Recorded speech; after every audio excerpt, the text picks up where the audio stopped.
بسم اللہ الرحمن الرحیم۔ اللہ تبارک و تعالیٰ کے نام سے شروع جو بڑا مہربان اور نہایت رحم کرنے والا ہے۔ پیارے دوستو، آج کی ہماری ویڈیو کا موضوع ہے حضرت عباس رضی اللہ تعالیٰ عنہ کے کٹے ہوئے سر کی وفا۔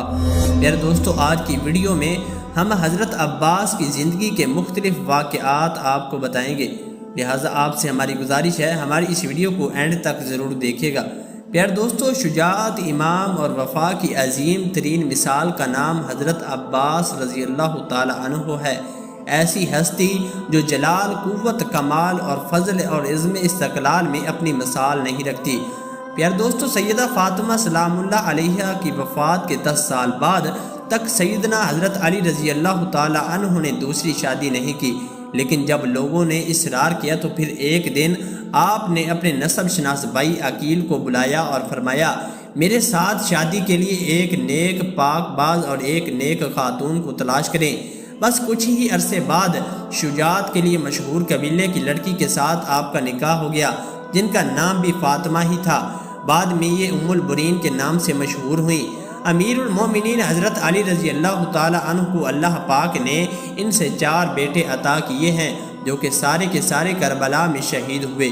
ان بیٹوں میں سب سے بڑے بیٹے حضرت عباس تھے۔ وفا، شجاعت اور صبر اور حضرت عباس کے مرسام میں ملا تھا، کیونکہ ایک طرف والد جو کہ شیر خدا ہیں اور دوسری طرف ماں جو بنو کلابیہ سے ہے۔ یہ ایک عرب میں عرصہ دراز شجاعت کے لیے مشہور تھا۔ حضرت عباس 4 شعبان 26 ہجری کو مدینہ منورہ میں پیدا ہوئے۔ امیر المؤمنین حضرت علی کبھی کبھی جناب عباس کو اپنی گود میں بٹھاتے تھے اور ان کی آستین کو پیچھے ہٹا کر بوسہ لیتے تھے اور آنسو بہاتے تھے۔ حضرت علی رضی اللہ تعالی عنہ نے فرمایا، یہ ہاتھ اپنے حسین کی مدد اور نصرت میں کاٹے جائیں گے، یہ اس دن کے لیے آنسو بہا رہا ہوں۔ پیارے دوستو، حضرت عباس رضی اللہ تعالی عنہ نے حسینین کریمین کے ساتھ تربیت پائی۔ جب آپ جوان ہوئے تو لوگ آپ کی دانشمندی، کمالات اور بہادری کی مثالیں دیتے تھے۔ جب حضرت علی شہید ہوئے تو آپ اس وقت 14 سال کے تھے۔ اس عظیم صدمے کو برداشت کیا اور جنازے کو رات میں دفن کیا۔ بس اس دن سے حضرت عباس کے امتحان شروع ہو گئے، جو سب کے سب انہوں نے ہمت اور صبر سے برداشت کیے۔ آخرکار آپ نے وہ دن بھی دیکھا کہ جب حضرت امام حسن کو زہر دے کر شہید کر دیا گیا۔ یہ سب بھی ایک بہادر باپ کے بہادر بیٹے نے صرف اس لیے برداشت کیا کہ حضرت حسین رضی اللہ تعالی عنہ نے انہیں یہ کہہ کر منع کر دیا کہ عباس ابھی جنگ کا وقت نہیں ہے۔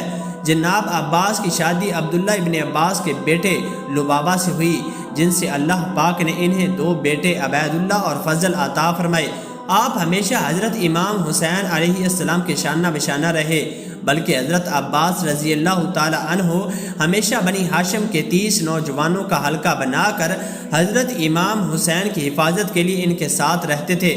آپ نے ہمیشہ اپنے آپ کو حضرت امام حسین علیہ السلام کا غلام بنا کر پیش کیا، یہاں تک کہ کربلا کے میدان میں بھی آپ نے غلامی اور وفا کا مظاہرہ کیا۔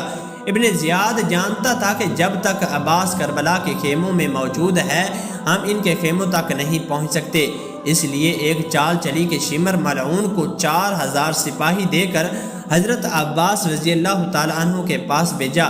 شمر نے حضرت عباس کو کہا کہ میں اپنی زیاد کی طرف سے عباس تمہارے اور تمہارے بھائیوں کے لیے امان نامہ لکھوا کر آیا ہوں، تم یہاں سے جا سکتے ہو۔ بس یہ سننا ہی تھا کہ حضرت عباس کا چہرہ سرخ ہو گیا۔ آپ نے امان نامہ پکڑا اور اس کو 2 ٹکڑے کر دیے اور فرمایا کہ ہمت ہے تو مجھ سے مقابلہ کرو، تم لوگ چاہتے ہو کہ میں نواسہ رسول سے غداری کروں۔ میدان میں جب باری باری سب چاہتے تھے پیش کر رہے تھے تو حضرت عباس نواسہ رسول سے عرض کرتے ہیں، اے آقا حسین، آپ مجھے بھی اجازت دے کہ میں ان یزیدیوں کو جہنم واصل کر دوں۔ لیکن حضرت امام حسین علیہ السلام فرماتے ہیں، عباس، یہاں شجاعت کا امتحان نہیں بلکہ صبر کا امتحان ہے۔ حضرت عباس خیموں کے گرد چکر لگا رہے تھے کہ حضرت بی بی سکینہ ہاتھوں میں مشکیزہ لیے حضرت عباس کے قریب آئی اور کہنے لگی، چچا، 3 دن سے میرے اصغر نے پانی نہیں پیا۔ غازی عباس بی بی سکینہ کو دیکھا اور پھر خالی مشکیزے کو دیکھا اور فرمانے لگے، میرے آقا زادی، میرے حسین سے کہو کہ میں آپ کے لیے پانی لے کر آؤں۔ عباس کو لے کر امام حسین علیہ السلام کے پاس آتی ہیں اور فرماتی ہیں، بابا جان، چچا کو اجازت دیں وہ پانی لے کر آئیں۔ امام حسین نے فرمایا، اگر میری بہن عباس کو اجازت دیتی ہے تو عباس تم چلے جانا۔ جب بی بی زینب حضرت سکینہ کی معصومیت کو دیکھتی ہیں تو یہ کہہ کر حضرت عباس کو پانی لانے کی اجازت دے دیتی ہیں۔ حضرت عباس پانی کے مشق کے لیے گھوڑے پر سوار ہوتے ہیں اور نہر کی طرف بڑھنے لگتے ہیں۔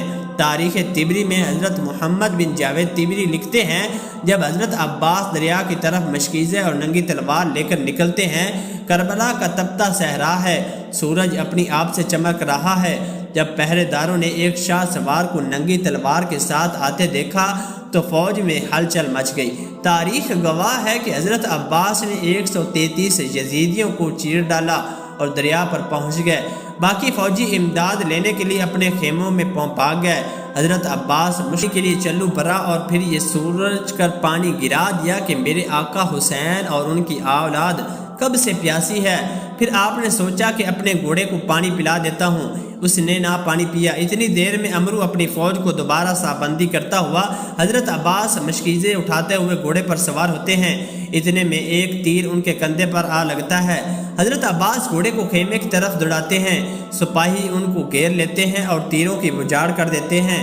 امرو آواز لگاتا ہے کہ یہ پانی خیموں تک نہ پہنچے، اگر ان کو پانی مل گیا تو یہ ہماری خیر نہیں۔ آپ کا ایک بازو قلم ہو گیا، آپ نے اب پانی کا مشکیزہ دوسرے ہاتھ میں پکڑ لیا، پھر دوسرے بازو پر بھی وار ہوتا ہے اور دوسرے بازو بھی قلم ہو جاتا ہے۔